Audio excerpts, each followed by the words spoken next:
This is the one with a computer nipple. Not another mastodon. A discovery of ancient aliens that impresses no one. A single unripe tomato. And it moves at a glacial pace. It's called the Ice Warriors. Here we go. We're embarking on a voyage all through time and all through space. Counting Daleks, Thal Ood, and the Cybertronic race. Santarans look like taters, and Silurians all have wonky scales. And the Doctor has a TARDIS, we're reviewing all his tales. Who back when? Reviewing all of who there is. Who back when? Subscribe and rate on iTunes, please. Episode by episode, we're trudging down this temporal road. Come join us on this odyssey. What other choice could there be than who back when? Who back when? Welcome, ladies and gentlemen, to another episode of Who Back When, a Doctor Who podcast. Or Doc Past.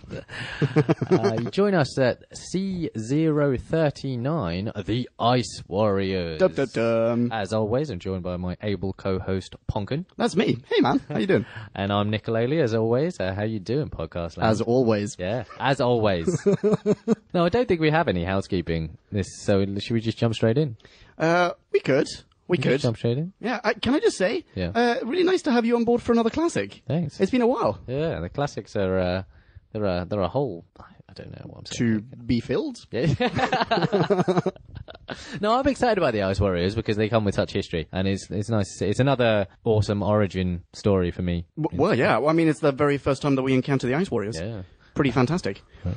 Shall we improvise Bite-Sized Chunk of Who? Ladies and gentlemen, we have not written. We normally write the Bite-Sized Chunk of Who. I know, that sounds awful, doesn't it? Well, it is the one. Actually, the intro and the bite. Oh my god, it's like a look behind the scenes. Like the intro and the Bite-Sized Chunk of Who, they are normally scripted, and the rest is all ad-libbed. This time we haven't scripted the B-Scow. Oh no, let's get into it. Are we going to do this? Let's. All right. Do you want to start off? Okay. Bite-sized Chunk of We open on what seems like Hoth, the ice planet of Hoth, but it turns out it's Earth all along. Oh my goodness. Something has happened. We've been growing too many vegetables or too few vegetables. It's kind of unclear. And This is after the second Ice Age. after the second Yeah. Ice Age, yes. And we're on a station that helps keep back glaciers from destroying us all. Yeah, exactly. And the TARDIS materializes with... Sideways. Yep, oh yeah, that's a nice Yeah. touch. Sideways with Victoria, the Doc, and little Jimmy. Wee little Jimmy. Oh, hang on. We need to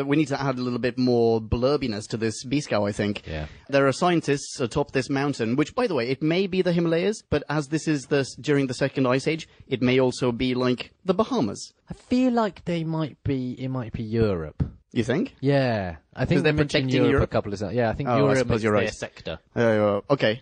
All right, fine. Regardless, there are scientists atop this mountain, and as they're conducting their work, they find something in the ice, which turns out to be... An ice warrior. Bum, bum, bum. How appropriate. Let's call it. B-Scow over, you are welcome. I want to start on the cold open. Oh my God, well, do it's not really cold, is it? There's lots of, well, it's an open without the Doctor. So we're straight cold in. open? Yeah. A cold open. A cold open. Ice We'll call Age. it a cold open. We open on the control room of this ion, The ionizer something? ionizer, yeah, let's call it that, where a man is with a crutch is sort of shouting at a lot of people. Yeah, it as a trope, how often do we find a cranky sort of military leader with a limp? Pretty often. Pretty often. Pretty often. Pretty often. The thing about this open, though, is that they're immediately in peril. Yeah, we open as in they are in peril as we open. Which is quite interesting to me, because a lot of the writing, the peril doesn't start until, whatever alien race has, until the discovery of the Ice Warrior doesn't actually, that just exacerbates the peril. It didn't. Yeah, and it also seems as though it's sort of a side effect of the peril that they're already experiencing. Exactly, which is interesting. Now, this is a cool choice. So basically, just to put it into context, what they're doing is they are fighting glaciers. Yeah, pretty much. Fighting glaciers. So glaciers that, I mean, to coin a phrase, that move at a glacial pace. But still, Sure. We'll get to that, because I think there's an explanation as to what they get up to, what the fuck it does later. I suppose. I think. And they're one of many, many stations around the world. Maybe we find that out later, I'm not sure. But they're one of many, many stations around the world that work not synchronously to combat the advancement of glaciers. Oh, occasionally works. They're part of a network. See, I added in my notes, I wrote at one point, do they report to anyone? Or are they like this weird ad hoc science station? No, they keep But it turns out that, there's something, sorry, did I just cut you off? they keep talking about this giant computer network, the World Computer Network. That's what it is. I think it's like World Command or something like that. Anyway, so what does this place look like? Every other command room of a base in Doctor Who so far. But there are also like regular wooden panel doors, and there are actually, like, that's paintings on the badass. walls, Yeah, and there's like a statue at one point. Well, so from what I could gather, they said that they had to keep this particular building because of its heritage. Yeah. So it's a Victorian building because at one point Victoria says, "Oh, it's just like my house." Oh, that's a good point. Yeah. But the control room is very like future-y sci-fi. And the clothes are very future sci-fi. Yes. Oh my it's just God, the this clothes. one fucking hallway with like a Rembrandt. Because that's clearly that's the set. Yeah. Like there is a control room and there is a hallway, and there is a room actually later on that we get to see at some point, but it's like Yes. virtually empty. Yeah. Well, regardless. Okay, so we know we're in peril because the ionic thingy is out of phase, and there That's is not a quote, by the way. well, whatever. That's just like mumbo jumbo that you just fed podcast land. And that's exactly. I mean, you guys watch it back. It's not exactly like it's any better, right? No, not at So all. it's out of phase, and there is we're told that there is a scientist that could help, but they're not around, and the control and leader Clent won't get his services. He hates experts. Yeah, well, he hates people who don't respect the authority of the computer. Yeah. So, okay, so the people who are in this control room, there's Clent, the guy with a limp, Mr. Limpy, Yep. who's like a stickler for order and like bureaucratic formalities, and he takes all of his orders basically from a computer. Yep. Or, wait, hang on, is that fair to say? Or does he always act on the advice of a computer? He anyway? either ratifies all stuff via the computer, as well as his relationship with a computer is kind of, I don't know, it's nebulous. It's kind of sometimes as an authority and sometimes as a validation machine. I think it's like he doesn't trust humans as much as he trusts the logical reasoning of the computer. Yes. Yeah. The computer, by the way, that looks like a massive nipple. What I love about this is this might be the only time in history where scientists are referred to as the creative aspect, as the non-logical people. It's like, oh, the wild scientists, always taking things into their own hands, never using what is rational, and the scientific method apparently is incompatible with rational thought. Yeah, exactly. Anyway, weird. So yeah, they managed to cobble together some sort of solution that will stop the world from imploding barely. Sort of. Well, I don't think that they do. I think that's where the Doctor comes in. Oh, because yes. I think he has the solution. They But stop it hang on, immediately, and then he stops it better. Yes. Oh, yeah. Yes, that's true. Okay, well, hang on. I was just about to interrupt you there. There's not just Mr. Limpy in this room. No. So there's Mr. Limpy. There's Captain Hot Pants. What's her name? Captain Hot Pants. Shocker. What is her name? She's played by Wendy something. Yes. We looked her up. Who was married to a dude from the War Machines. Peter... Yes, you're right. John Carter. Cater. Cater. Pretty sure. Yeah. John Cater of Mars. John Cater. What was her name? Wendy? Well, the actress was Wendy something. Okay, well, regardless. Yeah. So she's there, and she's like Mr. Limpy's number one. Yeah. Like, her ambition is to be the new science dude. So the science dude is the chap, Penley, that you mentioned before, who's no longer there. And... Miss Garrett. Miss Garrett. Yeah, that's her name. Miss Garrett. What a fox. Yeah. So Miss Garrett constantly wears a super-duper short skirt. Or short dress. Or short... like shorts. Short shorts. Yeah, sorry. Yeah, sorry. So there's Miss Garrett, Captain Hot Pants, is wearing like a really tight top and almost like cycling pants, like cycling tights. Yeah, I mean, actually, I would... and knee-high boots. Yeah, at an early stage, I'd say I'm kind of digging the futuristic fashion. Yeah, me too. If that's what the future holds, I'm into that. I could do that. Yeah, I look like a sexy zebra. Yeah. Very hot. Yeah. But okay, so Mr. Limpy, he's covered head to toe in some sort of weird future plastic fabric. Yeah. Captain Hot Pants, wearing hot pants and knee-high boots, flashing thigh, and almost, very nearly, but not quite, showing off her ass, at least on a couple of occasions. And then there are like 2 or 3 more women in this room who are all wearing short dresses, and who have nothing to do or say throughout the entire 6-episode arc. Yep. And then there's a fat man, who's the guard, who is also covered head to toe in fabric. Walters, you're right. Yep. But, like, just from a fashion point of view, holy shit, the future is super duper sexist. The future is... Chicks are, like, showing off their... I'm pretty sure at some point I saw camel toe, and... You got to remember that they look exactly as the swinging 60s looked. Oh, that's true, actually. That's a very good That's point. what it looked like. Yeah, actually, that's like, it's the 60s holding up a mirror to itself. Yeah. But regardless, like, what the fuck, man? So why are the dudes all covered up? It's totally unfair, and I'm on board. Okay. Sorry. Right. So we've they're in peril because their ionic thing is not holding back glaciers. But they fix it. They've sort of fixed it. They put a plaster on it. And then the TARDIS arrives sideways. Yes, sideways. As far as I'm aware, the second time that this has happened. So this does not happen a lot, but in the episode The Romans, or the serial The Romans. Yeah. Well, actually, sorry. The Romans starts off the way that the one before, The Rescue, ends with the TARDIS materializing at the, like, on a cliff edge and then falling down. Right. And since then, and pretty much every single time in New Who as well, it always materializes upright. Exactly, right? Yeah. Never a problem. But yeah, pretty cool. I think that's pretty cool. Yeah, that's all right. And they clamber out, already dressed in furs, which is kind of in like a mink. It was awesome, like a wrapper. Ah, have you seen the previous one?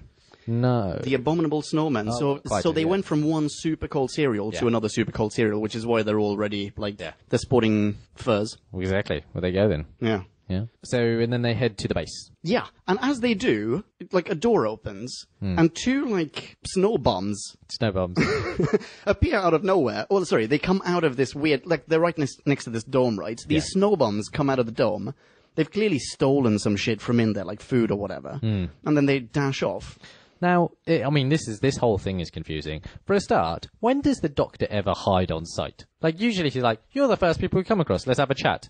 Or that's true. Let's just integrate myself into whatever your situation is immediately.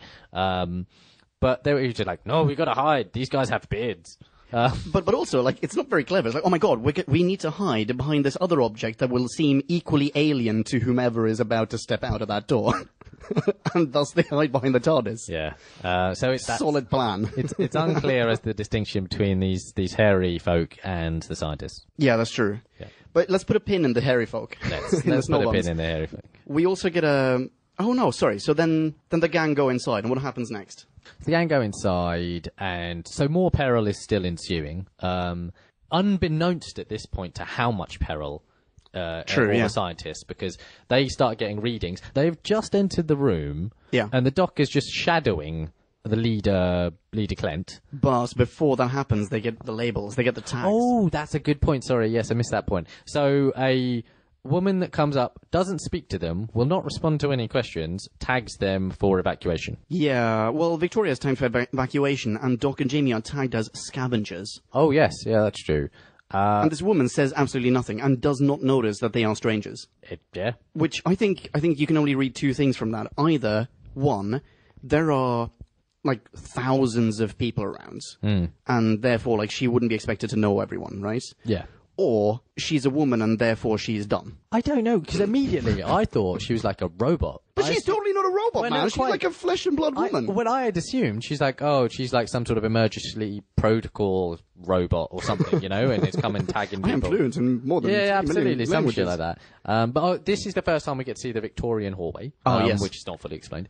Oh, the other thing we missed is that there are tannoy announcements going out all the time. And my favourite one was, this is a preliminary warning. It's like, so a warning? Like a warning of a warning? What does that mean? Just to let you guys know, I'm going to warn you in a moment. Quite. Brace yourself. Anyway. So the Doctor puts his ear to a door, and he says, and I quote, "Sounds like electronic machinery, but there's something wrong with its pitch." So, how the fuck does he know what's in there? And how does he know in what way it's wrong? By its pitch. He obviously can hear electronics, which doesn't drive him fucking mental in his electronic house. Oh yeah, that's a very good point. But I suppose that the TARDIS's pitch is always correct. By the way, at this point in my notes I've written, only now do I realise how bad his teeth are. Oh yeah. He's got like a massive gap between his front teeth. They're pretty bad. Yes. Oh, so there's been a gratuitous amount of theremin in this in this episode, in the opening. Yeah, right. Yeah, so much theremin. It's not just theremin. There's a theremin, but there's also like a weird woman wailing. I think that's just someone skilled at the theremin. You think so? I think that's skilled, like, yeah. Theremin skills. Yeah, theremin skills. Well done. Yeah. Good skills. I genuinely thought that was like a ghost lady. Yeah. Okay, so yeah, at this point, the Doc and the team enter the control room, start shadowing Leader Clent. Yeah. And Leader Clent is getting all of these readings. By the way, no one's acknowledged them yet. Like, No. it's quite a small control room, and there's only like 4 people in him. Yeah. 3 more people materialise. 75% It more has a people. guard at the door. Walters, Fat Walters, the bouncer, is actually at the door, has literally just let them enter. Security in the God. future, man. But you could argue, I suppose you could argue that because they're in the middle of this, this situation, and because we just heard a preliminary warning of something, Yeah. maybe they're too distracted to notice that someone's entering. I think I'd be like, you, get the fuck out. I'm dealing with something. Yeah, you have no idea how dangerous the situation is. They eventually do when Doc starts listening to the readings, the random readings from the various stations, and saying, oh my god, everything's going to blow up in 2 minutes and 38 seconds. Oh yeah, something along those lines. And he seems to, like, the Doctor seems to really have figured out exactly what's going on, what's happening, and how to stop it as well. And he's calculated the odds, and that's really what sets him apart from everyone else. And Clent at this point goes, you can't calculate that. I need a computer to confirm this. Yeah. Well, also, what's kind of weird is that he immediately, because the Doc usually, like, has to talk to some people and figure out what that station's about and what they're trying to achieve and stuff. He's just like, no, I've got this. I know exactly what this whole setup is totally exactly. familiar to me. It's weird. Anyway, so yeah, Clent, this is the basic, this is the freaking overture of the whole serial, is that Leader Clent won't accept that people know stuff. Without having heard it from a computer first. Yeah. And if I'm not mistaken, he actually somehow, I think it might be Captain Hotpants who instigates this, that the Doctor, he's allowed to save the day, and then afterwards they have the computer calculate the odds, and it turns out the Doctor was just 1 second off. Yeah, which he also calculated his margin of error. Oh yeah, that's true. Which is pretty, cool. Yeah. Speeding through this a little bit. Okay, so people who listen to either our review of Marco Polo or the previous classic review, The Abominable Snowman, will be familiar with this. The Yeti of the story as an expression on Who Back When, as being something that is brought up and then never revisited again. And they are, I can think of 2 things here that sort of fit as the Yetis of this story. And they are, number 1, Clent suddenly has a headache and needs to use the vibro chair.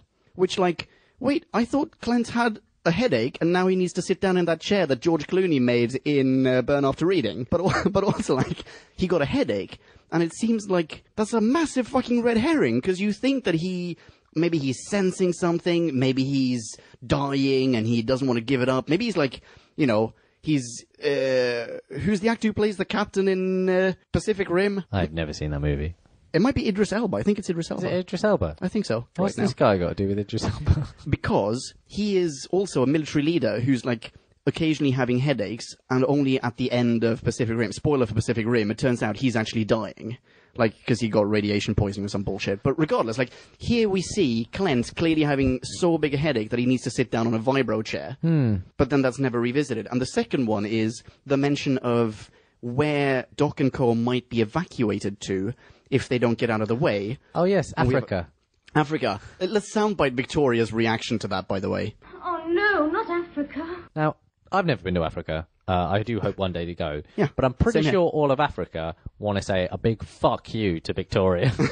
I'm pretty sure all of Africa wants to say a big fuck you to 1967's Doctor Who. Yeah, Brian Hells can suck a bag of dicks. Yeah. From Africa. Yeah, exactly. That is mentioned one other time later. Yes, that's true. Yeah. But we never really understand what it is. So I think, puzzling it out by myself, I just assumed Africa is place least likely to have glaciers.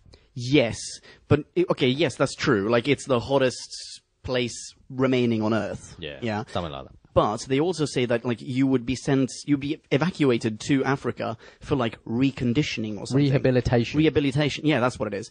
But then that's never fully explained. Yeah, what are you currently habitualized to? Yeah, and if it's so if the whole world is so fucked up, why don't you just all move to Africa? Problem solved. So meanwhile, outside, some scientists or engineers or whatever, like, Yeah. I think they're... Ardent, I think. Yeah. Arden, yeah. Arden and some other chap who are sort of scientists, sort of like builders. Like, they're putting some sort of measuring equipment into the ice. Yeah. And they come upon an ice warrior trapped in, as in like, what we now know in Doctor Who to be an ice warrior, trapped in the ice. And the other chap, the guy whose name we haven't even cared to remember, Arden's chum. Davis? Really? Might have been. Yeah. There's a Davis who dies in this serial, so that might be the guy. Yeah, spoiler alert. So that guy, he looks at the ice warrior, goes, he's huge, and he seems to be wearing armor. He's like an ice warrior. And thus the species is named. Yeah. Isn't that really weird? It's incredibly weird. And the weirdest thing about Ice Warriors, and, you know, once we get to the other Ice Warrior episodes, I'll be sort of interested to see how they name, how the nomenclature works, because they never refer to that. Surely they've got a name for themselves. Yeah, exactly. Well, but they never use it. No. They use their like, their personal, their names. Yeah, they have names. But not the names of their people. Exactly. And, I mean, you'd think that we do learn in the serial that they're actual Martians. They are from Mars.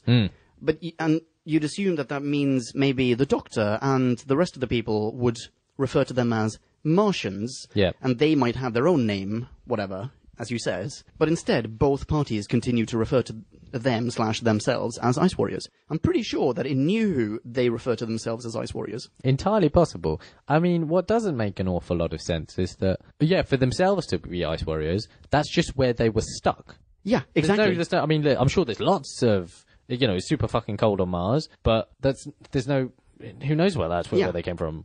Like, they don't seem to live in ice or, whatever. Ugh.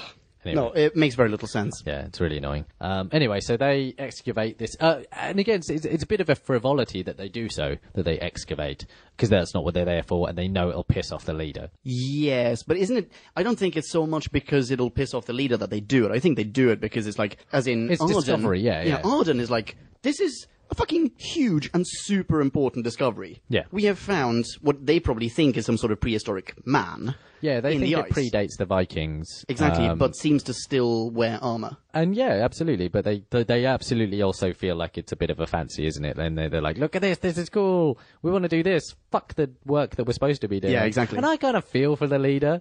Like, I feel like if your job was to, save all of mankind, or at least all of Europe. It seems slightly important. And everyone's like, mate, you take this job way too seriously, chill out. Like, no, this is a tremendous responsibility, and there are 5 of us doing it for the world. Yeah. I feel like dude gets a raw... Also, why is he such a big dickhead for trying to check people's work? It's not like the consequences aren't, dire. Cataclysmic. Yeah, absolutely. Like, fully apocalyptic. Like, he's like, do you mind if we just check your equations? No, I wrote them on a napkin. Anyway, we'll get to that. I suppose. Okay, so the 2 snow bombs appear. Yep. And it turns out the snow bombs are former scientist dude, Penley. Yep. And just a snow bomb. And a snow bomb. I can't remember his name now.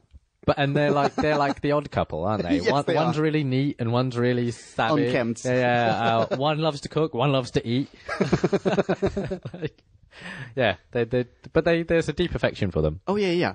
The snow bomb, by the way, is Scottish, which will come into play later on. Yeah. But, okay, so... I really like their interplay. Oh, me too. I really thought that of all the actors and actresses in this serial, them two have the most chemistry. Oh, definitely. Well, they're the only ones who are sort of written to have chemistry. Yeah. Even though at one point, and I really thought that this would last, at one point the Scottish snow bomb meets wee little Jamie, and they sort of bond over being Scottish. Yeah. And I think that's a lovely scene. It's like, oh wow, yeah, this is like a countryman. But then that doesn't last, unfortunately. It only lasts for maybe 5 seconds, and then Snowbum runs off. Yeah. Total shame. Whatever. Yada yada yada. There's an avalanche killing Davis or whatever his name was. Yeah.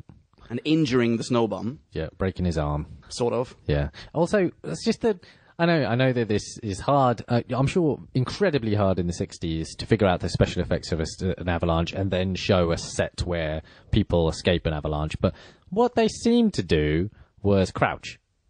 Yes. And I don't know lots about... Is it duck and cover? About avalanches. But I feel like that would not have been a successful strategy. Yeah, so the stratagem doesn't seem adequate. They just seem to be like, oh, well, that was one guy died. Also, they're really cavalier about that guy dying. I think this is like the guy, Arden's first thing was like, oh, they won't like that back at the base. It's like, you just lost your chum. Yeah. He's dead. He's toast dead. There's like 1/6 of you. I'm sure, like, shed a cheeky tear. I don't know. That being said, I would disagree with you and say that actually their stratagem was incredibly efficient because they only lost one dude and one guy broke an arm. Yeah. When they were hit by a fucking avalanche. Anyway, so they piss off, and now Arden and some other dude take Mr. Snow Dude. Brendan Fraser. They find Brendan Fraser in the ice. They bring Brendan Fraser back to the base. Yes. So they do that with glee. Oh, yeah. They've made a huge goddamn discovery. Yeah. So back at the base, Doody Watsit's in his vibra chair. Mr. Limpy. Mr. Limpy's in his vibra chair, and the Doc has nominally saved the day for a while. Yeah. Yeah, so and in comes the Ice Warrior in his big block. Yeah, in the ice. And they sort of hook him up to some electronic gizmo that's going to very slowly melt the ice. Yeah. But it does so at an incredible pace. Incredibly quickly. Yeah. And by the way, everyone leaves the room except for Jamie and Victoria. It's because they have a conference call. And possibly, do you think that maybe they think that it's going to take longer? And that maybe it's... Because the doctor says, like, oh, in the helmet there's some sort of electronic gizmo. And maybe that's what then accelerates the melting? Maybe, I just don't think they think of it as an issue. Like, it'll melt and then there'll just be a body. Doesn't really matter. Fuck, yeah. Yeah. Oh, I would like to call upon a soundbite here. Yep. So it's a conversation between Doc and Clent, and Doc tells Clent, like, his helmet, the helmet of this prehistoric whatever, is like super advanced, and Clent goes, "It's a prehistoric drinking cup." And that, combined with a tiny bit of trivia and a Doctor Who reference, classic Who reference, makes this really fun, I think. Because, so, what's his name again? Haley, the dude who wrote this? Brian Hales. Hales, yeah, you're right. Brian Hales originally intended, this is according to IMDb, originally intended for them to be viewed as sort of electronic space Vikings, hence the helmet and so on. In the classic Who serial, The Time Meddler, they encounter actual Vikings, and William Hartnell points out a Viking helmet and says, what do you think this is? A space helmet for a cow? And in this one, they're looking at a space helmet, a space Vikings helmet, and you see what I'm saying. It's like a weird circular reference. Absolutely. Screw you. The look on Nick's face right now. This is really impressive trivia stuff, dude. That is such a reach. They both refer to helmets is what I got from this. But they're like, what is a space... You son of a bitch! That is just not a thing. That's not a thing. It's a thing! I know you want this podcast to be informative, but that is not a thing. I think that's a really... Oh, fuck you. All right, let's move on. Right, okay, so Metal Man has thawed. The Doc has informed the team that, Yeah, they're having a conference about him. They're having a conference about him and whether he can be trusted and or a good addition to the team. Yeah, exactly. Yeah. In the other room, the Iceman knocks out Jamie, as everyone seems to.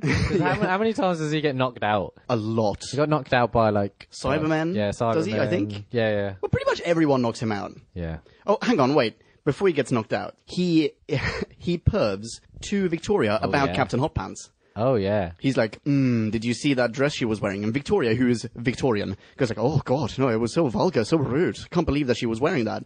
And Jamie's like, yeah, behold my erection. Would you like to wear one of those?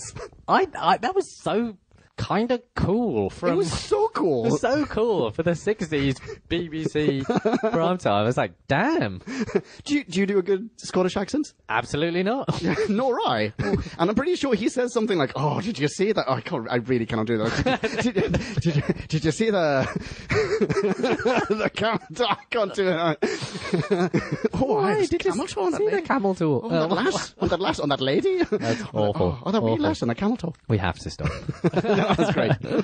Okay, so he gets knocked out, and Victoria, as Such is a the want cocksmith. of all the female companions up to this point, gets taken hostage. Yeah, exactly. And she actually, more so than anyone else, I feel, is a damsel in distress. In this serial, anyway. Yes. I mean, she does nothing. She is useless. There is one point of view, but we'll get there. Okay, oh yeah. Yeah. Fine, she can open a vial. Anyway, so that's the end of episode 1, I think. Yes. Episode 2. Do you think this is really similar to the first cliffhanger in the moon base, where there's The a whole Cyberman? thing is, I was going to make this point later, but we can make it now.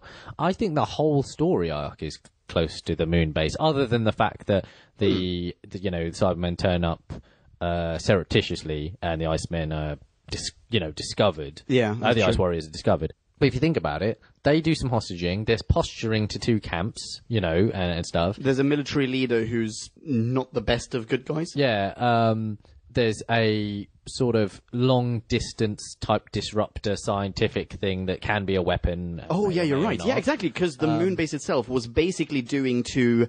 Was it like the weather? Yeah, the yeah. weather on the Earth, what they are doing to glaciers. Exactly. And there's a super complicated ploy by either party, and it's kind of one retreats into, they both retreat into their separate camps and then play mind chess. Yeah, pretty much. Yeah. So very, very similar to the moon Yeah, base. it is. Yeah. Okay, so good, agreed. And the cliffhanger of episode 1 and the start of episode 2, very similar to the Cyberman who was hiding under a sheet on the moon. Yeah. But yeah, okay, so yeah, we start off with the Cyberman knocking out Jamie and capturing Victoria. Yes. I think we have partly the dialogue between the Doctor and whatever they're called, Mr. Limpy, Captain Hot Pants, et al. Yeah. And the Doctor's like, this is where the Doctor goes, dude, this Ice Warrior, because now everyone's referring to it as an Ice Warrior. Yep. This Ice Warrior has, like, electronic gizmos on it. It must be an alien. Yep. And in this little, like, this is behind door number 1. He's like, because it's an alien, it must come from outer space, i.e., there must be a spaceship, i.e., we can't use that solution that I suggested to you before to, like, improve the ionizer whatever nonsense, because that might detonate the engine of said spaceship. Whoa, no. Yeah, and this is a massive leap by everyone. They're all like, God, yeah. there's an alien. Okay, and how did they get here? Spaceship? Because he walked... And the one leap I can get where they're like, the Ice Warrior wasn't damaged, so he must have walked out, so he landed. I was like, cool, that's some good deducting, random scientist. And it's like, and they must be atomic powered. Where'd you get that from? Yeah, where did you hear You've that? literally just heard of an entire extraterrestrial race. And You excuse me, why does it have to be a... Oh, yeah, sorry, because he says it's a space helmet. Space helmet, yeah. Yeah, not for a cow. Yeah. This is a good... Oh, shut up. It's a good reference. It's no reference at all.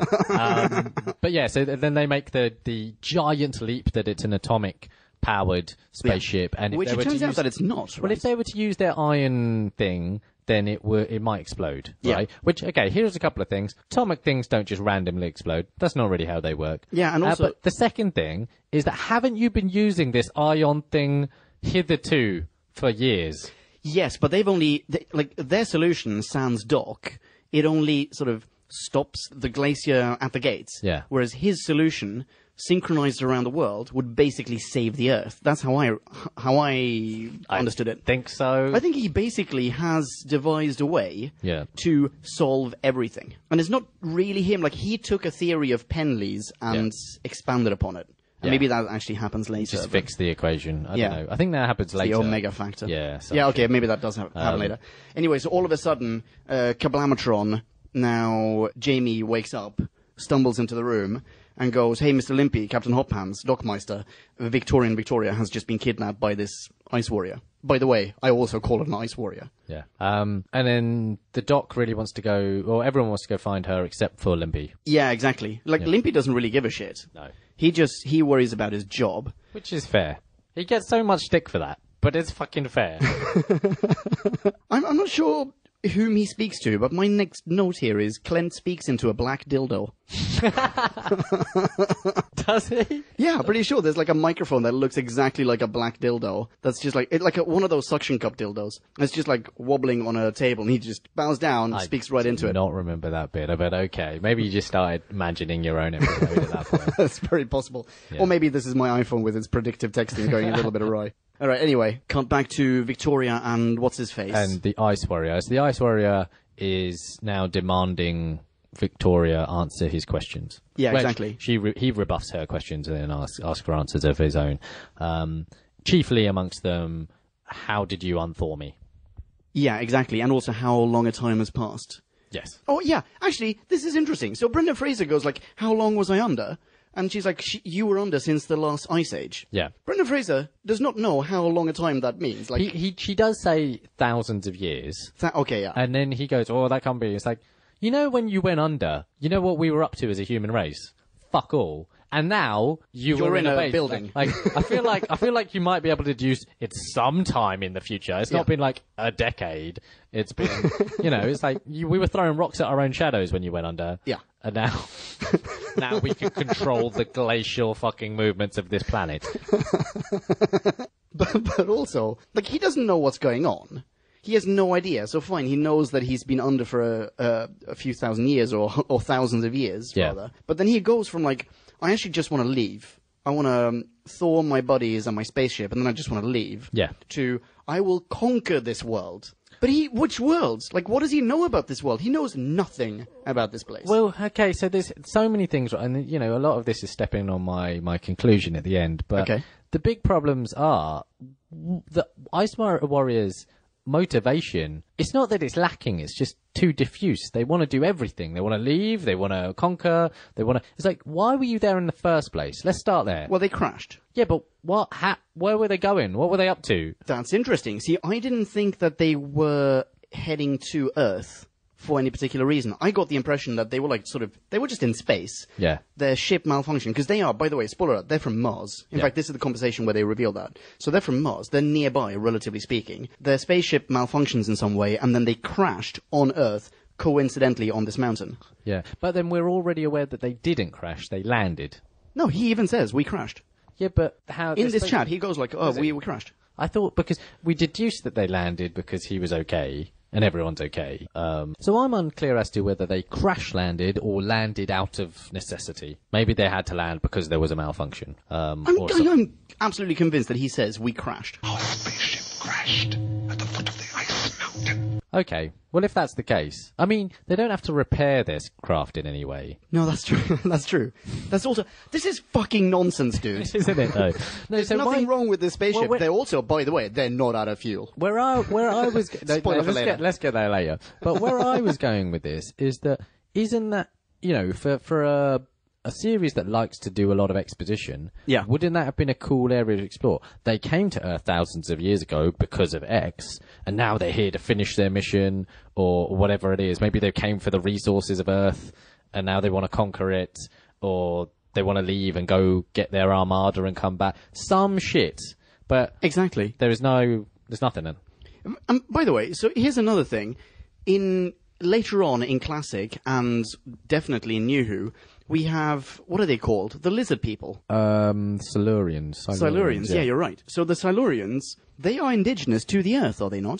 They are. In fact, they were the old empire, as it were, the old... Exactly, possibly apex. like subterranean empire or whatever. Entirely possible, but I think they were supposed to have been... No, I think they were driven subterranean, or something to that effect. Okay. Yeah. So, either way, they are another reptilian species indigenous to Earth. Yeah. So why would you leap to the assumption that these are not indigenous to Earth? Or is it just that we aren't that far along in the canon yet? We're just not that far along in the canon. I mean, the more interesting question there is that why did the Ice Warriors not bump into the Silurians? Oh shit, that's a super good point.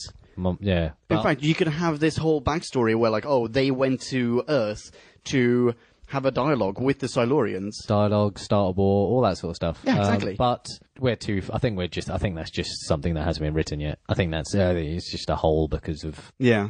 they didn't. Well, so these, we've sort of hinted at it now. These ice warriors, they are also reptilian, yeah. and they constantly hiss. Oh, so annoying. So annoying. It's so annoying, especially on the old recordings, which are really well preserved. Oh, they're fantastic. And the animations are really good. Yeah. But fuck me, I couldn't understand half of what they were up to. Yeah, they're huge. They're super tall, apparent, I guess, muscular, whatever. They're very sort of imposing-looking, reptilian. They look like lizards had sex with a walnut and then attached Lego hands to themselves.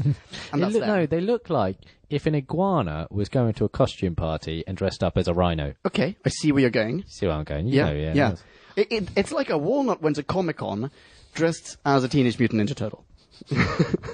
Okay, let's leave that there. Wait, Yeah, I'll one. give you that. That's a good one. That's fair enough. They're hissy as shit. What was it we were talking about? Oh yeah, so what their motivation, and that was a big problem for me. Don't know what the fuck they're doing, why they're trying to do it.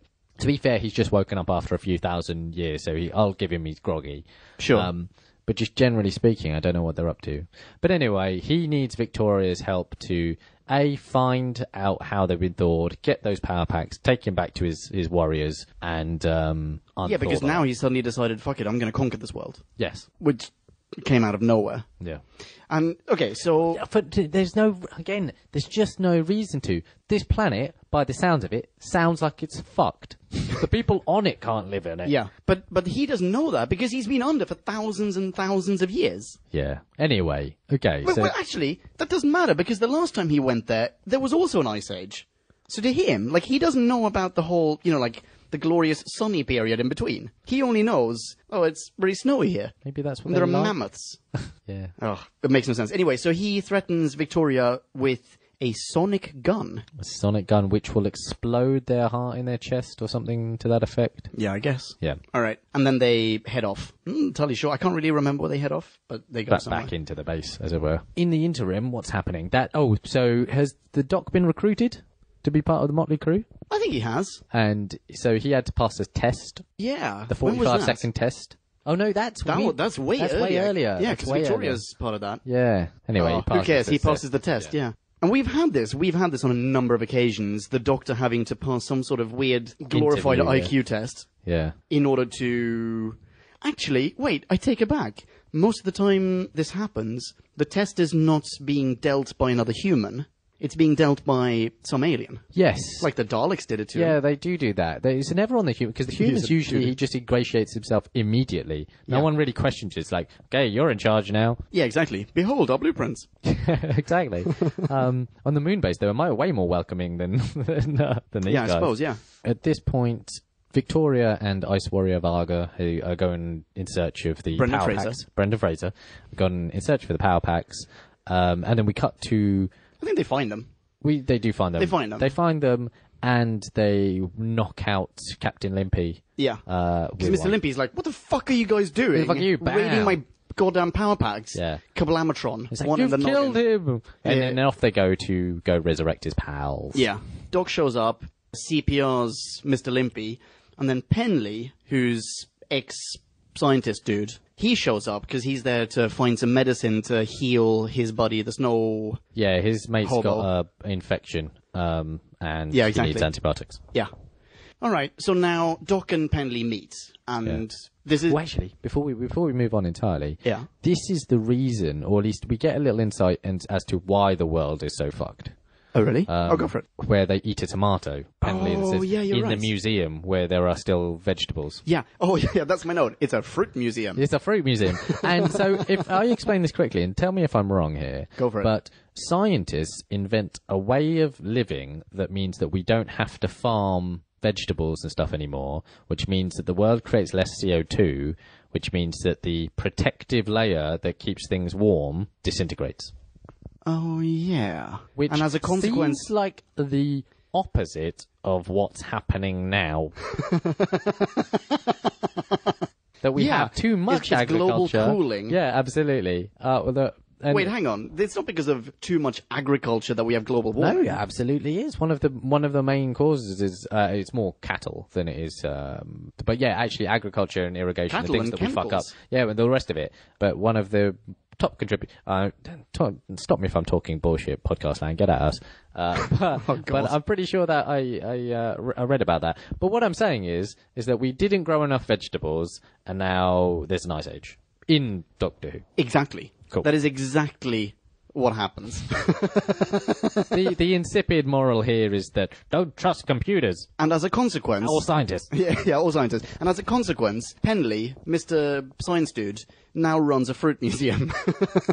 Now runs or pillages. Or why is the fruit think museum? Why are people not frequenting the fruit museum? Why do people still not like fruits? I don't think it is a fruit museum per se. I think it's like an old storage... Like, he's basically They turned himself... say the word museum. Yeah, I think he actually says it's a fruit museum.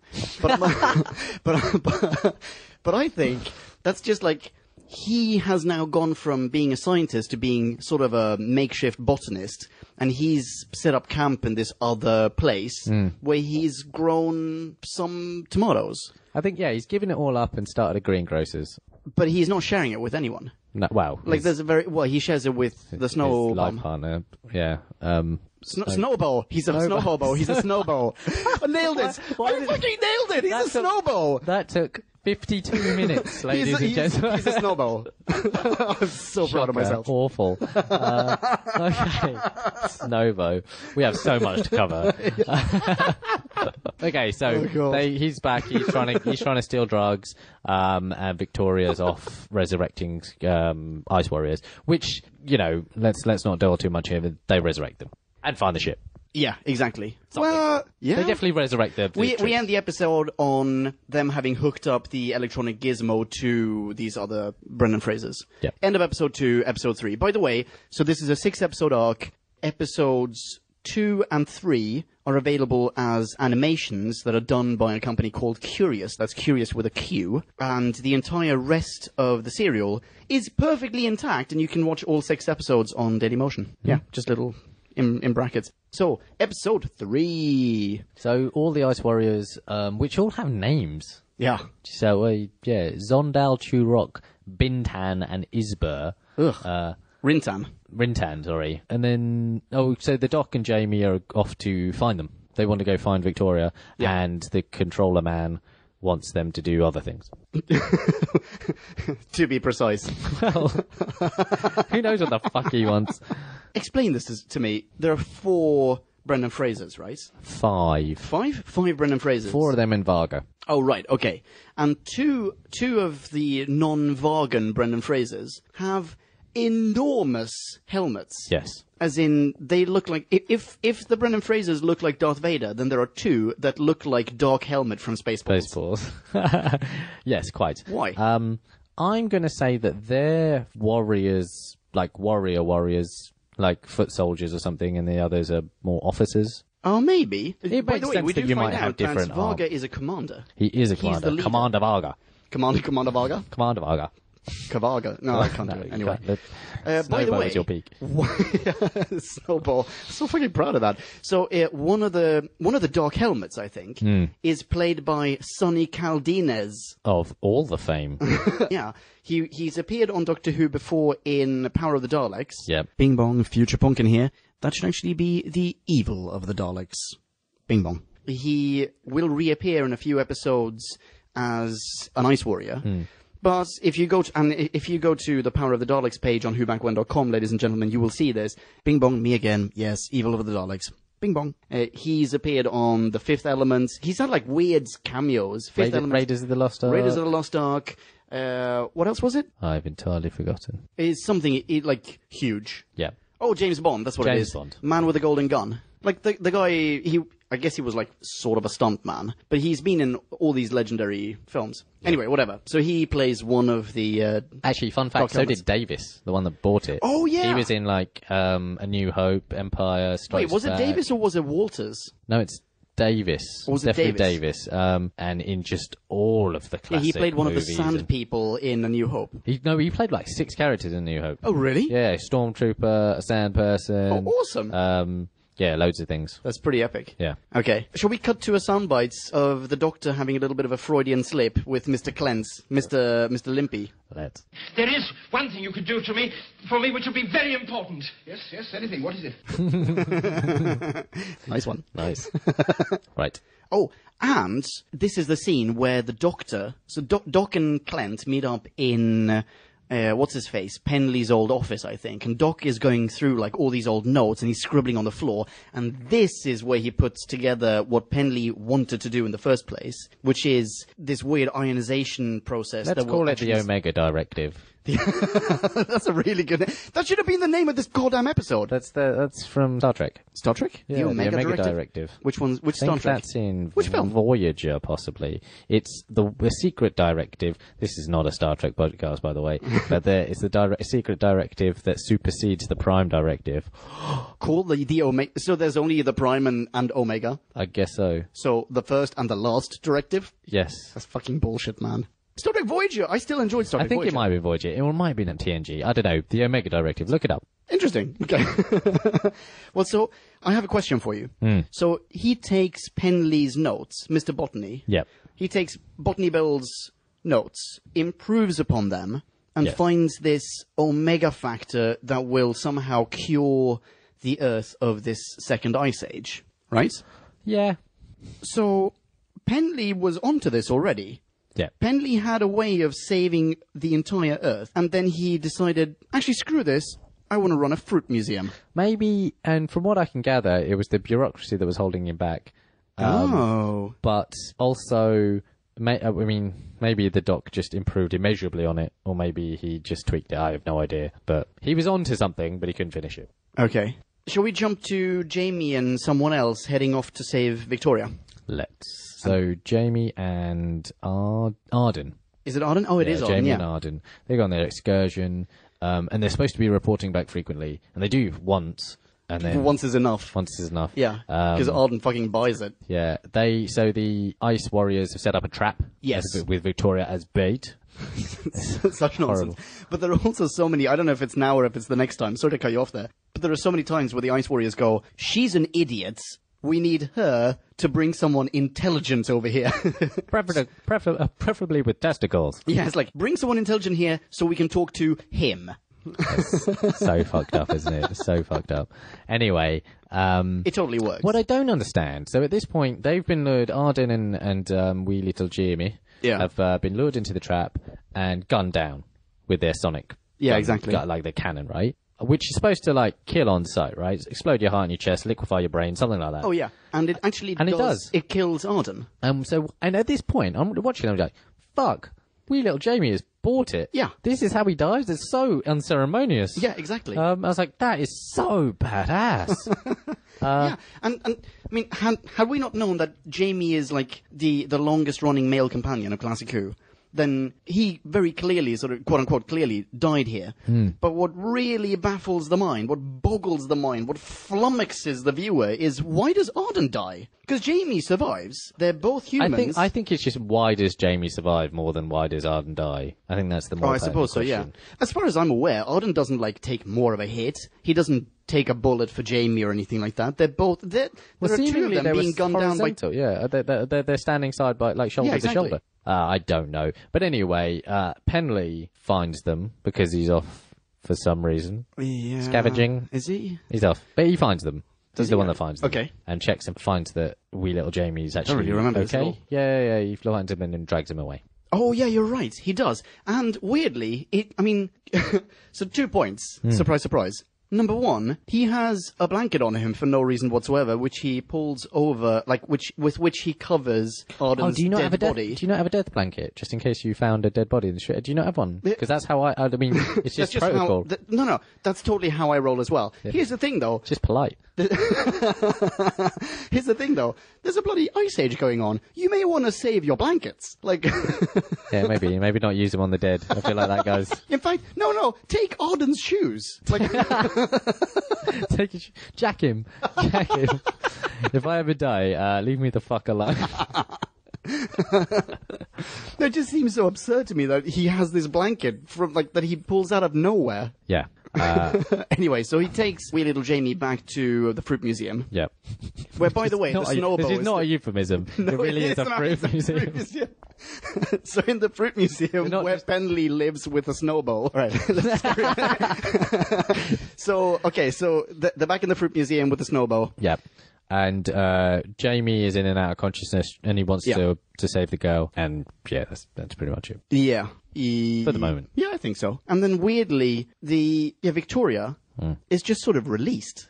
And that's kind of where we she ended, just isn't it? walks out. She just walks out. Yeah, but surely they must have released her, because she's too dumb to walk out on her own. She's too dumb to escape. No, so there was a point where she just walks out and then finds Arden dead, but not Jamie. Finds Arden's watch jobby, Yeah. contacts the doctor, Yeah. talks to him, and the Ice Warriors are watching all this. Yeah. And then they point the cannon at her.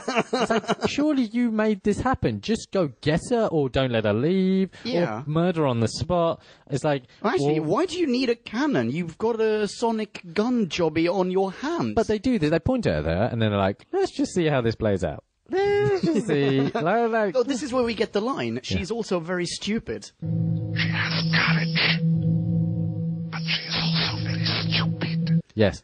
But so Varga wants her though to tell them enough stuff so that they're intrigued and they come and they get gunned down. Yeah, so I guess? I think so. Is that what they want, though?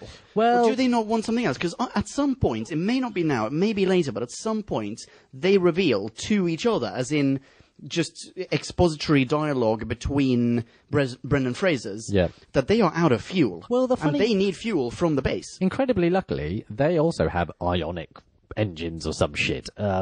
Yeah. So yeah, they don't kill Victoria, and she tells some. So the guys at the base really want to know what the engines are, and she's trying, to be fair to her, to describe what the fuck these engines look like from the future to this extreme. Right? And this guy's like, "Why don't you know, you stupid girl?" I was like, "Would you know, mate?" Yeah. Was it anti-gravity? Was it ionic? Was it nuclear? Oh, Jesus Christ. None of these people have been on an alien vessel. They wouldn't know. Like, even the arrangement of something nuclear might look different. Yeah. Oh, yeah, totally true. And also, like, why would he assume that she's even seen the engines? Like, all he knows is that she was taken by a Brendan Fraser, and somehow she got out of there. And also, why would you assume there was any of the things that you know? Yeah, it might be something completely different.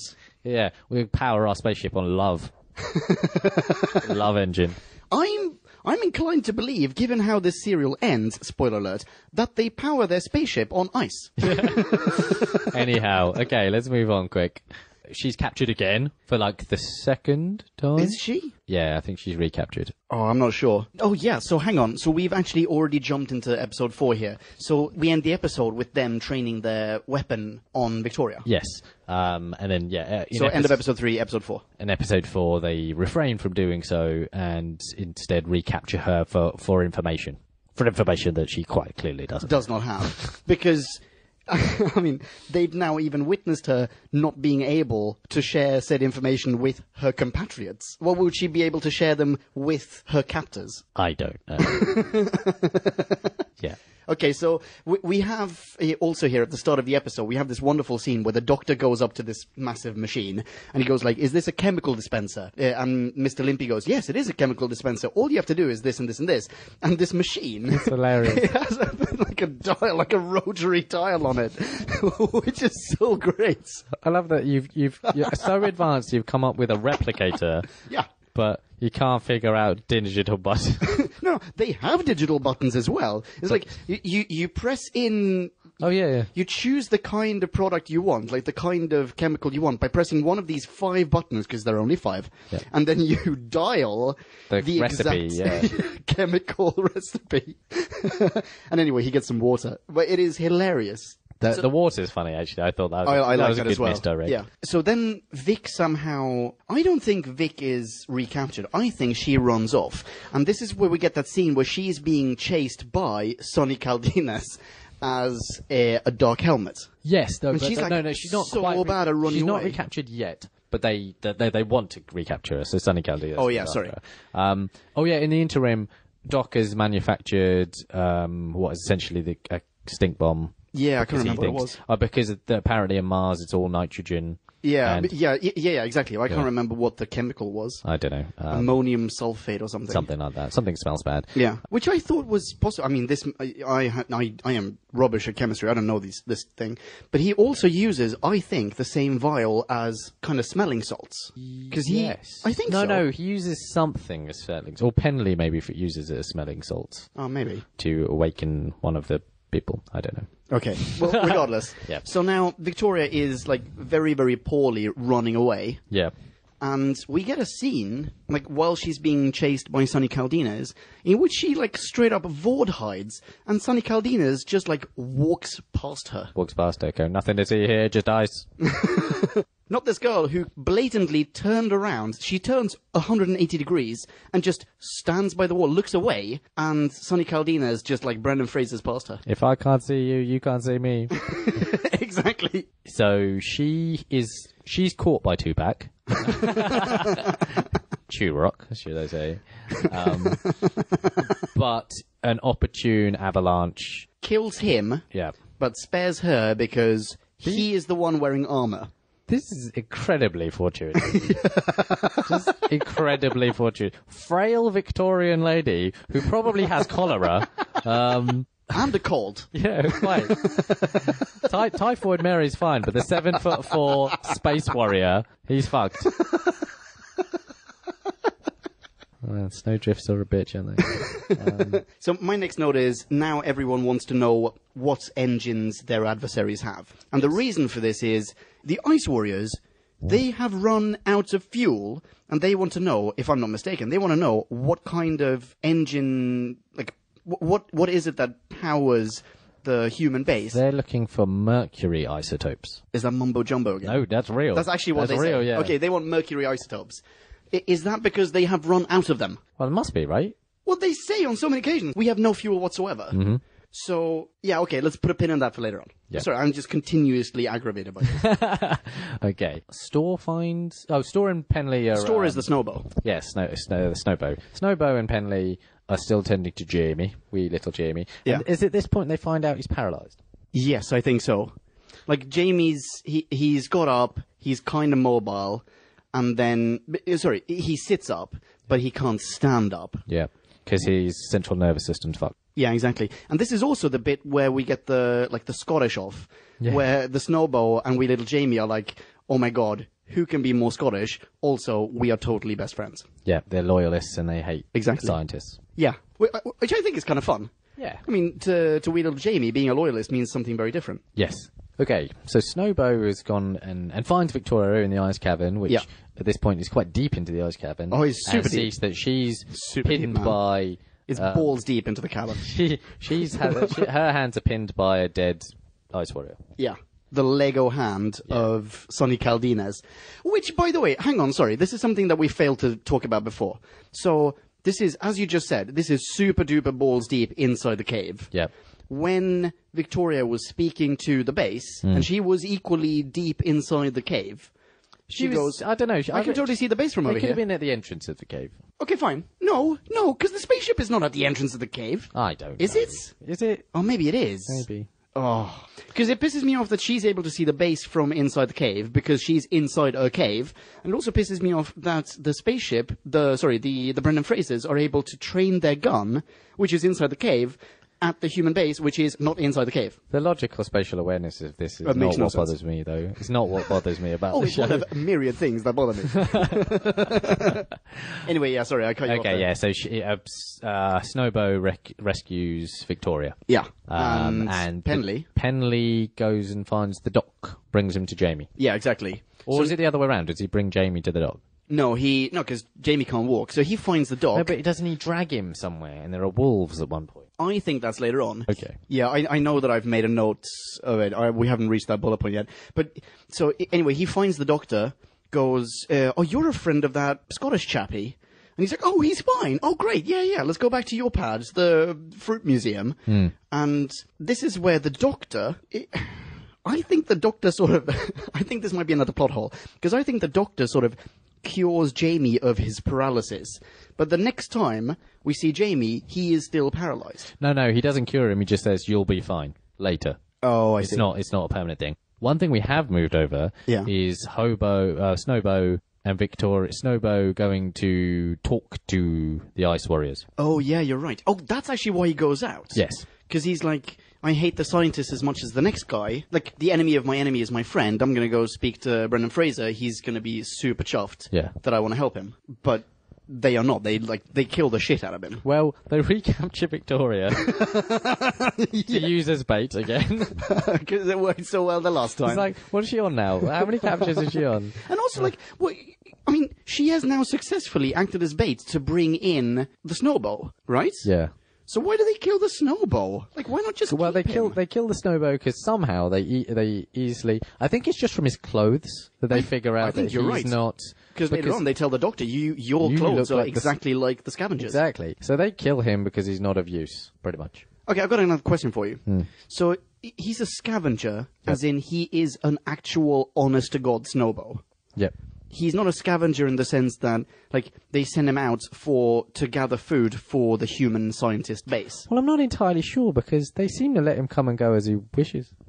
Is that really the case? Well, he did. 'Cause I got the impression like that in they- the opening scene, and I when- thought that was him. No, I definitely think that was him and Penley going in and stealing food from them. Okay, that's fine. But when the Doc and Jamie and Victoria go in, no one. The two are actually actively categorized as scavengers. Yeah, that's why and I'm asking. nothing happens to them. That's exactly They're what not I'm like asking. ejected. Nothing happens to them. So what? The social hierarchy of this new world order is absolutely... It's bonkers. I have no idea. Because I thought that was really interesting. It's like, were these scavengers part of the fabric of what they're up to? Are they tolerated? Are they useful? Are they subterranean, like some underclass? Are they, what is their role in this? Well, it seems as though they are part of society because of the labels. It's because of those tags, those Yeah. labels that I'm asking. So it seems as though scavengers are a vital part of society, but we only meet one of them, and he is like an outlaw. Yeah. Because he's bunking up with Mr. Botany in the Fruit Museum. Yeah. And he's like persona non grata with Mr. Limpy Yes. and Captain Hot Pants. I'm sorry. I mean, it's a really interesting line of inquiry, but that's never resolved. And I'm pretty sure that he, the Snowbow, introduces himself to Brendan Fraser as a scavenger. Yeah. So it's obviously it's a categorization of some point. It has a point to it, but I don't know what it is. Actually, yeah, that's the thing. So they want to meet a scientist. He's a scavenger, not with the scientists. They don't need him because he's also dumb, like Victoria. Exactly. Okay. But cannot be used as bait, apparently. Because no one cares about it. He hasn't got parts that jiggle. Anyhow. All right, carry on. Okay. The doc has said that, Jamie's only temporarily paralysed, but they need to get him back to the base. I guess so. Well, that's Yeah. exactly what happens anyway. Yeah. And then the doc goes and thinks, I'm going to go speak to these Ice Warriors. That's what he wants to do. Yeah, exactly. But So he's... Clint doesn't want him to. Is that right? Wait, Clint? No. I don't think so. No, maybe not Clint. Go on. I think you're thinking of Mr. Botany. Oh, yes. And Jamie as well. Jamie's like, no, you're just going to get captured or whatever. But the only reason Mr. Botany Bill, met up with Doc Meister was because Doc Meister was on his way to meet with Brendan Fraser. Yeah. Now, let's cut back to control room. Okay. Because what's happening is Clint is paralysed by his choices. His choices are, don't turn on the ionizer. Oh, you're right. Because everything might go to shit with this possibly nuclear, possibly not engines that are knocking about. Or which will, the glaciers will take hold and they're moving faster than ever and they're going to crush all of Europe. Yeah, exactly. Or turn it on and risk everything and everyone goes tits up, right? And he can't make this decision, so he asks the computer. He asks the computer, and the computer is unable to answer the question because it involves the computer killing itself. Well, so, Or okay, potentially another killing interesting itself, thing. which doesn't make sense to me. Well, an interesting thing before that is that Miss Garrett is openly insubordinate. Do you mean in the sense that, She literally says, I know what the computer's going to say, let's not bother. This is so stupid, we know what's happening here. That's because Captain Hot Pants, aka Miss Garrett, she knows that the doctor is right. Yeah.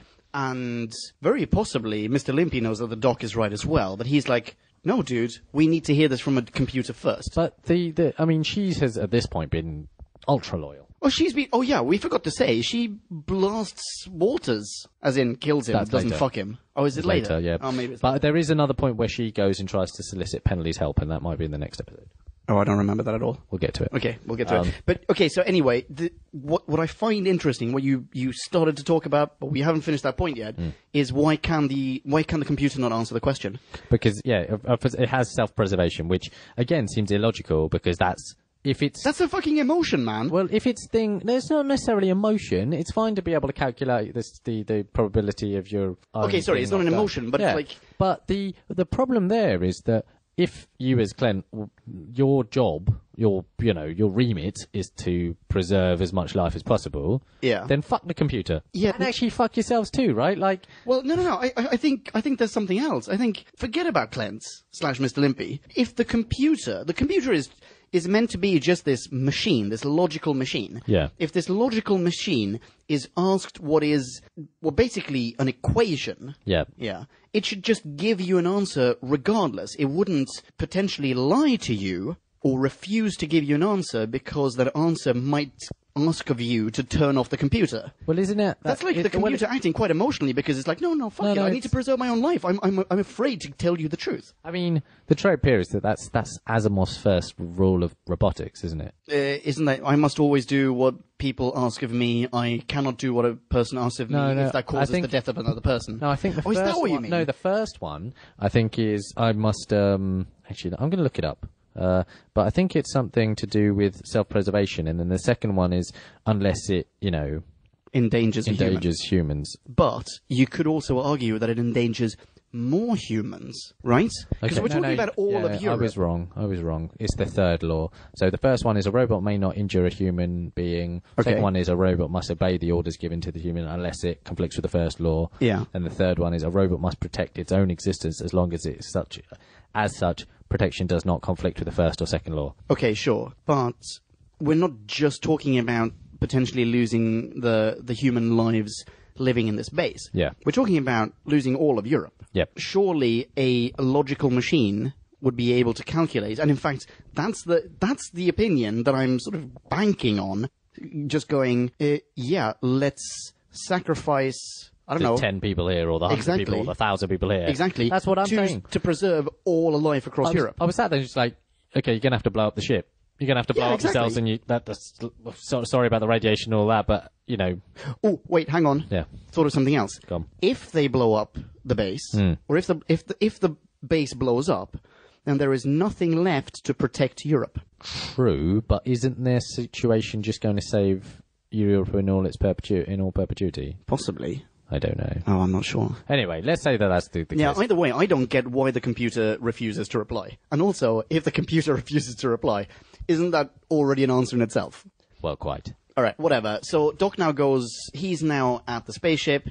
He knocks on the door. He very easily avoids this gun. We haven't talked about this gun, by the way. He just sidesteps it. Yeah, well, the gun is just, like, it clearly can only point in one direction, like, at one thing. You cannot aim it at anything. Well, the thing is, it has an aiming system, but how? It's straight.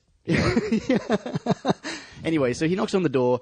He is let in, and presumably Varga? Varga contacts him through like an intercom kind of thing. Intercom, and says, "You need to answer my questions." He's like, "No, let's have a chat." He's like, "No, you need to answer my questions, or I'm going to explode your body with this by dropping the atmospheric pressure," which is just a thermometer. Basically. Just a really shitty barometer. And this is it's almost identical to one of the cliffhangers in the William Hartnell serial Galaxy 4. The serial that may or may not take place in Galaxy 4. Okay, so that's the end of episode 4. Yeah, exactly. And so episode 5. Episode 5. Doc is about to be exploded. Yeah. As everything counts down from 10, obviously. Yeah. As Drew would say, nothing scarier than numbers counting down. True, or possibly counting up. What is it he always says? This is the second countdown, actually. Is it? Serial, yes. Okay. Yeah. So he does answer some of his questions. In fact, most of his questions. Yeah, pretty much. Yeah. Which that's what Vargas now thinks, that there is mercury isotopes. Yeah, exactly. Well, he doesn't answer the questions truthfully. No. He tells Brendan Fraser exactly what he knows Brendan Fraser wants to hear. Mm-hmm. So then we cut over to Botany Bill, Yep. Penley, he's pulling Jamie through the wilderness like he's Tom Hardy pulling Leo. Yep. And just to add another reference, he's promptly raped by a bear. Yes. Or maybe that's later. No, gently romanced. I mean, or at least the idea is that there are wolves and bears, and then one turns up. Oh, yeah, okay, fine. Cut to the Doctor and Varga. So the Doctor, he's walking around, he's hiding one of these communicators, like it's like an Apple Watch. Yeah. And he's hiding it on his person, and basically exposits everything about their plan, and also says, and this further compounds the conundrum, the moral conundrum that Mr. Limpy and Captain Hot Pants are facing inside the space base. The snow base. Snow base. Not to be confused with the space base of the identical serial, the moon base. So he says, regardless, we should attack. Or like, we should turn on this ionizer. Not attack, sorry, it's not a weapon. No. But regardless of what the effect might be on the engines of this spaceship, the ionizer must be turned on. Yep. And then Varga takes the Apple Watch from him. Yeah. But the thing is, Brendan Fraser holds said Apple Watch, but just continues to deliver exposition, including, if you use this communicator, I will kill you, sort of, paraphrase. But he's fucking using the communicator. Like, does he not notice that it's turned on? Like, if you look at it, you will see Mr. Limpy on it, right? Yeah. And Captain Hot Pants. Who are, at this point, still grappling with their moral conundrum, Exactly. and that they need to liaise with this world computer or some bullshit. I don't know. Let's move on. Bear attack, and then Penley fends off the bear. Okay. Seems like a pointless amount of peril. Like, they're already in peril. It's fine. We don't need the bear. Yeah, but Jamie's otherwise, like, Jamie's kind of the sex symbol here, right? Yeah.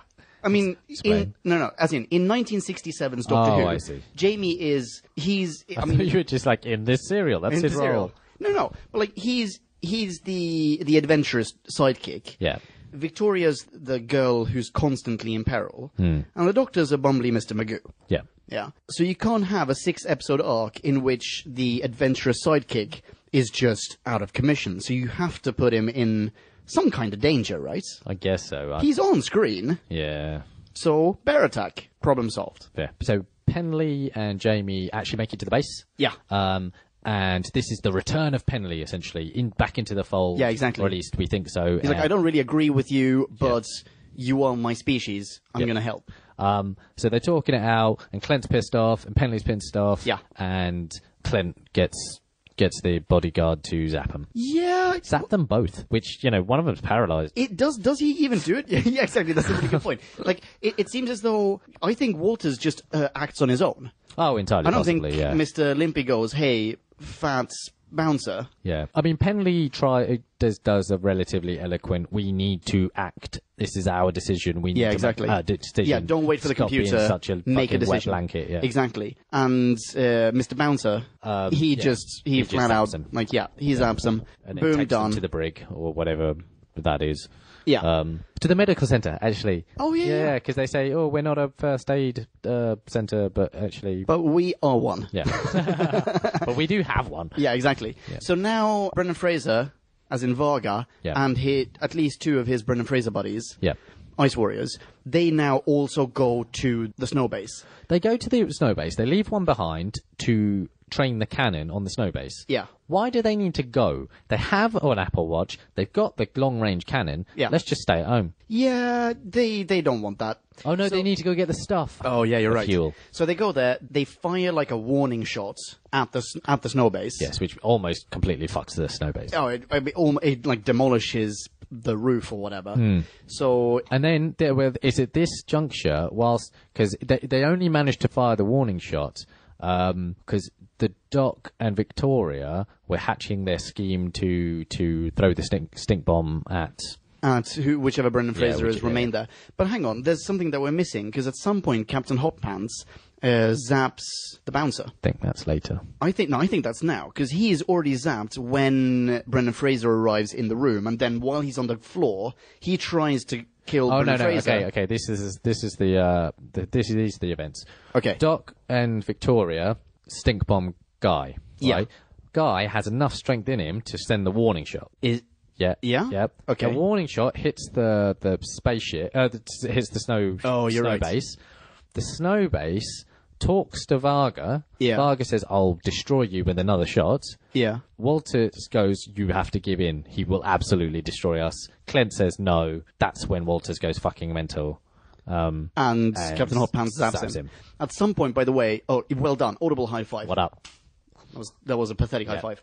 That was equally pathetic, but let's just leave it there. So, at some point, we have gone from episode 5 to episode 6. Because the cliffhanger is the stink bombing of Brendan Fraser's buddy. Yes, and the thing is, the hilarious bit of acting with this is that so there's a control, and you know that Brendan Fraser is straining, which seems like straining not to press the button.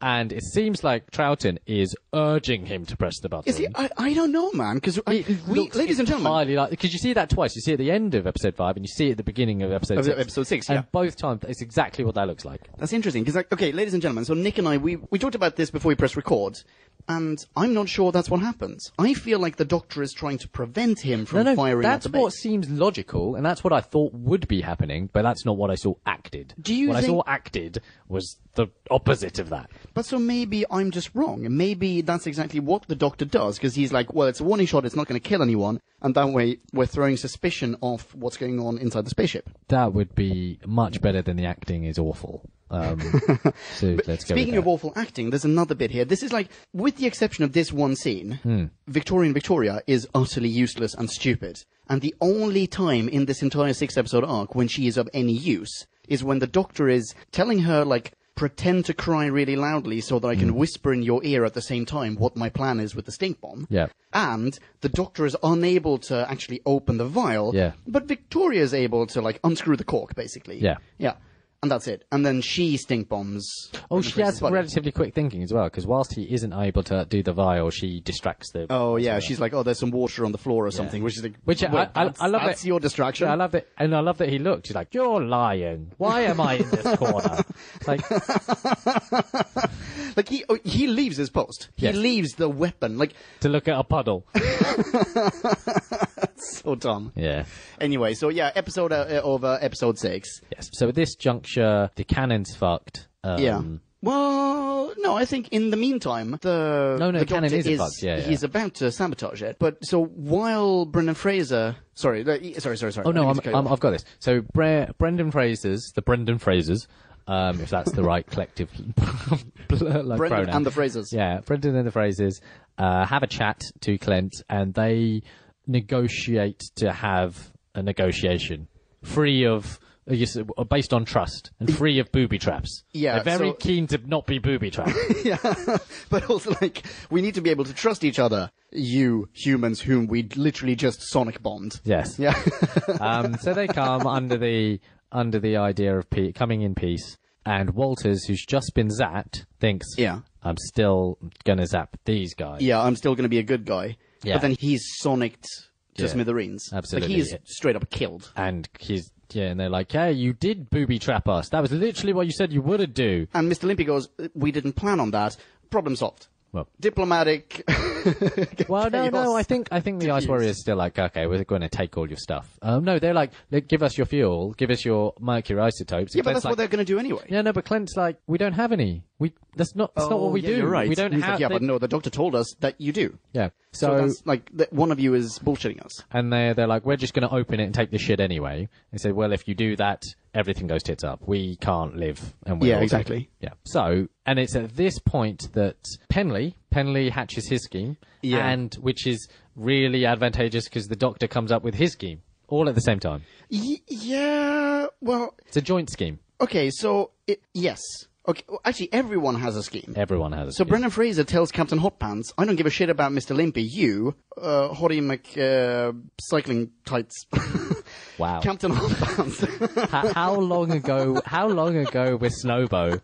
How the mighty have fallen. Wasn't Snowbow good, though? So he tells Captain Hotpants, I don't give a shit about Mr. Limpy. You now need to maneuver this machine. Yeah. Boom. Cut to Penley, who turns up the temperature. Yeah. And completely turns off the oxygen supply. As in he turns it down to 0. Yes.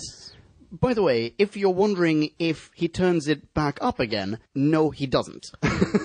And interestingly, we've also learnt that these ice warriors don't breathe oxygen. They breathe nitrogen. Exactly. So what does it matter? You're only going to kill your fellow human beings, including yourself. Yeah. I think the atmosphere on Earth is 72% nitrogen, so they're fine. And then cut to the Doctor, whose scheme is what? To fire the cannon at everyone. Yeah, he's like reprogramming the cannon. Yeah, but he does say, there's a small chance I might kill everyone. Yeah. He says, I think he hypothesizes that the Brendan Frasers are comprised of even more liquid than humans. Oh, yes. So, which an assumption he bases on literally nothing. I mean, on looking at their very solid, non-liquid exterior. We are mostly water, right? We are mostly liquid in and of our own selves. Yeah. But he's like, you're green as are cucumbers, so you probably contain tons of water. Yeah. But yeah, anyway, so he reprograms the cannon and blasts a sonic whatever on the thing. Yeah. Not giving a shit about the massive risk that he might kill everyone. Currently, they're really hot and malfunctioning, and then they get blasted, and then they flee in retreat. Yeah, but also, I feel like it's the heat more than anything that sort of discombobulates them. Yeah. And then the sonic blast knocks everyone out. Everyone out, yeah. And the Doctor says, at some point, I am sure the Doctor says to Victoria, I'm going to ruin the cannon in a second I'm going to disable it because another blast, if I haven't killed everyone yet, another blast will definitely kill everyone. And then immediately thereafter, over the intercom, tells Brendan Fraser, I'm going to blast you again. Yeah, that's fair. That's fair. Is that not fair? I don't know, man. It's bluffing. That's just bluffing. That's Okay. all it is, yeah. Okay, so where are we now? So he does actually disable the cannon. Yeah. Yes, he does actually disable the cannon and runs off before the Ice Warriors get back. They get back. They pick up their mate who's been sabotaged, and he's like, "Oh, I'm really sorry." Like, well, we don't have time for that. We need to kill everyone. My next note is a soundbite, but I cannot remember the context of it. The soundbite is computer says no. The computer says no. That's exactly what it says. And okay, so just to put this into context, a little bit earlier, while we were watching this, we watched this serial right before we pressed record. A little bit earlier, Nick literally made a reference to Little Britain and quoted them. Computer says no. And they quote us back. And it was great, they delivered. Yeah. Can't remember who says this. So other stuff happens. They figure out that they can turn on these ion, or they argue it down, and they're going to turn. Well, Penley wants to turn on the ion. I think the computer just gets super discombobulated because we get that scene where the computer, they ask it. turns They around, ask the it, nipple and it turns freaks around. out, yeah. Freaks out totally. Which again, that's an emotional reaction. No, I don't understand. No, I understand it freaking out. As in, it just goes haywire. Yeah. Because it's Kobayashi Marude, right? But isn't that the exact same question it just had and was like... Yeah, don't but worry maybe about it's just like it's being put on the spot. Anyway, whatever. Anyway, let's just move past this. They turn on the big ionizer. Yeah. Which melts rock. And is going to melt/burn the Brendan Frasers to death. Yep. Cut to the Brendan Frasers, who now go, the ice is our friend. We have a full tank of gas. Let's get out of here. No, it says we just have to time it perfectly. But yes, we have fuel, it turns out. And also, but the interesting thing is, like, once we're free and we're flown away, we'll be invincible. It's like, Yeah. I thought you've just discovered that you're running on fumes and you're cool. But are you even running on fumes? Like, it seems as though they actually have a full tank of gas. I don't know about full, but let's say they're running on fumes. But yeah, they're invincible. But anyway, they get ionized and roasted like sardines. Yeah, basically. And that's sort of it. Yeah, and that is literally it. The Doc and Yeah, it's like those Captain guys- Hot Pants goes, oh, is Doc one of us now? Oh, where is he? Yeah, boom, he's out the back door. Yeah. Like Moonbase. Yeah, exactly. End of episode. Ice Warriors. Yeah, what an anti-climax. That's absolutely how I felt about it anyway. Yeah. Do you want to do a quick mini? Let's do a quick mini. Reviews. I'm going to start off with my review. I mean, there's so much to be said about this, and so much potential, actually. The things that we discovered that actually weren't very well used, which is the backstory of the Ice Warriors. The relationship between Snowbow and Penley could have been better. Yeah. There could have been more screen time for that. In fact, if you recut it, I feel like you've got Broke Ice Mountain in there somewhere. I feel like that could have been a nice story. and the fruits, and actually maybe civilization returning to I don't really know, but I know that this sort of weird cerebral cat and mouse game that these two sort of camps set up, like a la Moonbase, it was confusing for a start, really confusing, and not particularly satisfying in the ending. The antagonist and their like motivation, the protagonist and their motivation, and the stupid moral lesson of computers are bad, bureaucracy's bad. Yeah. With that in mind, I'm going to give that a full 2.6. Ooh, interesting. I'm going a little bit lower than that. Sure. Not to echo what you've just said, I think that this serial, first off, I think it's lovely that we have the introduction of the Ice Warriors. And I think as introductions of classic, like legendary, classic in the sense of legendary foes go, this is not a bad one. The serial also includes tons of science-y and science fiction-y tropes that aren't really expanded upon as they ought to be, but their mere inclusion really pleases me. So we have lots of different scientific bases around the world, saving the Earth. We have, slowly but surely, keeping danger at bay. We have World Command, or whatever it's called. We have a second ice age, which is awesome. And we have a scientific explanation for that ice age, which is awesome, etc., etc. And we have, like, a very classic sci-fi trope. Oh, a creature is found in the ice. We thaw it, and all of a sudden it wreaks havoc. You know, we have The Thing. We have, etc., etc. We have, actually, was it 2 years ago, the Doctor Who Christmas special, last Christmas? Oh, yep. Yeah, had the exact same idea, right? So it's, well, that it had ripped off from The Thing. But either way, there are all these sci-fi tropes, and I love that they are there. But I have to mark this down because this is an episode or a serial that is full of yetis. Everything is brought up, nothing is brought to conclusion, and so much is left completely unexplained. And all of these little personal circumstances, you mentioned Penley and the Snowbow. I also want to see the Snowbow and wee little Jamie having their, Scottish off. I want them to continue because they seem to be really chummy. So I'm going to give this a 2.1. That's fair. Yeah, okay, right. Thanks. Okay. So, ladies and gentlemen, we have some listener minis. We've actually a little bit inundated this week, so what we're going to do... We have 3 listener maxis. Yeah. I say 3 listener maxis. We have 2 listener maxis and 1 listener mini. Yeah. Okay, dear listeners, please don't be mad at us. We're going to read the mini in its entirety and the maxis. We're going to expurgate. But please do go to whobackwhen.com and read them in their entirety because we literally just read them and they are fantastic. Mm-hmm. So, number 1, and this is in chronological order, by the way. Number 1 comes from Chris. Hey, Chris. Hello, Chris. I didn't have a lot of time to write my mini, so it is very mini. Thanks, Chris. Before I go into my review, I want to point out my annoyance at the trope of an alien race going by the name another species gave it. Oh, super good point. Absolutely. Like the Silurians. Also good. Are still to come, a human calls them Ice Warriors, but the Doctor continues to call them that name until David Tennant made an offhand comment about them being Martians in Water of Mars. TARDIS Wikia said that they were called Saurian evolutionaries. Oh, Saurian evolutionaries. An audiobook featuring the second Doctor is cited, which will allow me to forgive the Doctor for continuing to use the term Ice Warriors in this story, to have it continually used until Tennant. That's a super good point. That's exactly what I meant before. It makes absolutely no sense. No. Anyway, so Chris goes on. Now, with that out of the way, The Ice Warriors is a fun story with an irritating song playing occasionally in the background. Like with The Tomb of the Cybermen, everything is the fault of the archaeologist who couldn't leave without his discovery. Once the danger was discovered, the indecisive nature of people who were a little too reliant on technology was, in my opinion, a fairly accurate assessment of where the future is headed. Oh, interesting.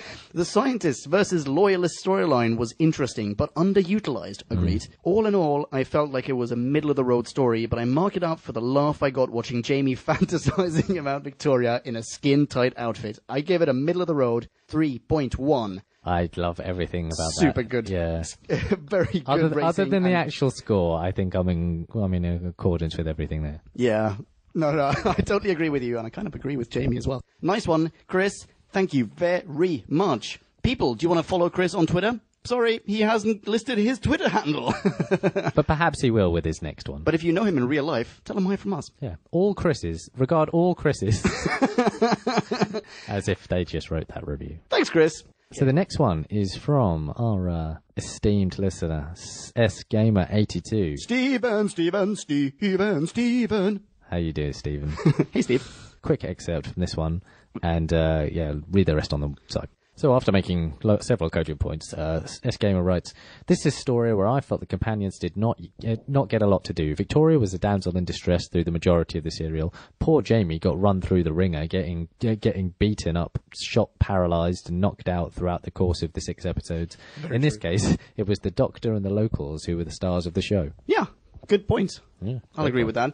And Stephen does round off his review with, all in all, not one of my favourite serials. It had its high points, but between the companions' lack of agency, the uber-belligerent Clint, the various noises, and a sense I sometimes get with these longer 6-episode stories of events being dragged out. Seriously, did the bear attack in episode 5 serve any purpose? That's exactly what you said. Thank you, S-Gamer. Yeah, that's a super good point. I'm rating the Ice Warriors as a 2.9. Ooh, Stephen, you've got a huge heart, man. Nice. 2.9. nice range. And ladies and gentlemen, if you want to hit up SGamer82 on Twitter, he is at SGamer82. That is 82, the number. Thanks, Stephen. Hey, and this next one comes from Trenton Bless, another Maxi. Hey, Trenton. Proper ice warrior, isn't he? Says scientist Walters when Viagra's spooky vision first appears through the ice face. It's a striking description and one that would stick. But I've always wanted to know, what do they call themselves? Absolutely, Trenton. Yeah, Not bingo. Martians. What race are they? By their 4th and final classic series appearance in 1974, they were actually calling themselves Ice Warriors. Exactly. Yeah, these cruel Martian invaders made an instant hit and became a popular recurring monster. Bingo bongo. I'm going to jump straight to the end of this Maxi review and say that Trenton concludes with... Sort of concludes, I'm going to say, with, again, like the previous serial, it's a definite classic. But when I watched the serial first time around, 1 through 3, I found to be a bit boring. I don't know what it was really, maybe the lack of action, the animated episodes, or some other factor played a role. Still, the serial is able to squeak a 3.5 from me. Oh wow, that's the highest of us all, right? Trenton, congratulations, you are the winner of this week's biggest heart around. And how can we find Trenton? You can find him on Twitter. Trenton is at Trenton Bless. That's Bless with 2 S's. Thank you very much, Trenton. This is, by the way, a humongous Maxi review. Go to whoback1.com, read it in its entirety. Okay, so I think that's probably it from us. I think it might be. Join us in our next review. Our next classic review will be... The Enemy of the World. Bingo bongo. Our next new review will be... The Lazarus Experiment. And our next... Are you actually leaving me to give the last one? Yeah. And our next audio review will be... The Scapegoats. Whenever we record that. Whenever that happens. Yeah. In the meantime, Nick, can people follow you on Twitter? You can. It's at Nikulele. Nikulele. So, sort of like ukulele, but with Nick. No. At the front. Absolutely not. That is not how you spell ukulele. It's how you spell nickel, ale.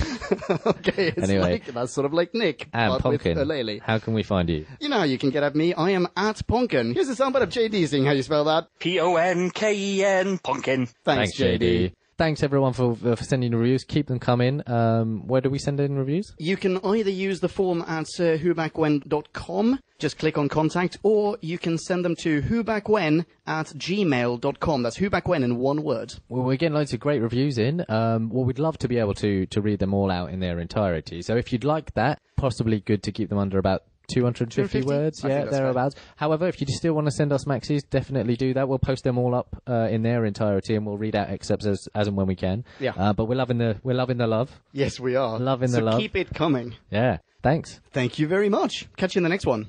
Be right next to each other. Ciao. Bye. Kablamo! Did you enjoy the show? Then please do what the cosmos compels you to and spread the gospel of Who Back When. Tell your friends. Don't have any friends? No problemo. Tell some strangers. Like us on Facebook. That's facebook.com/Who Back When. All in one word. Are you on Google Plus? Then find us on Google Plus. That's plus Who Back When. And when you do, tell us why you're on Google Plus.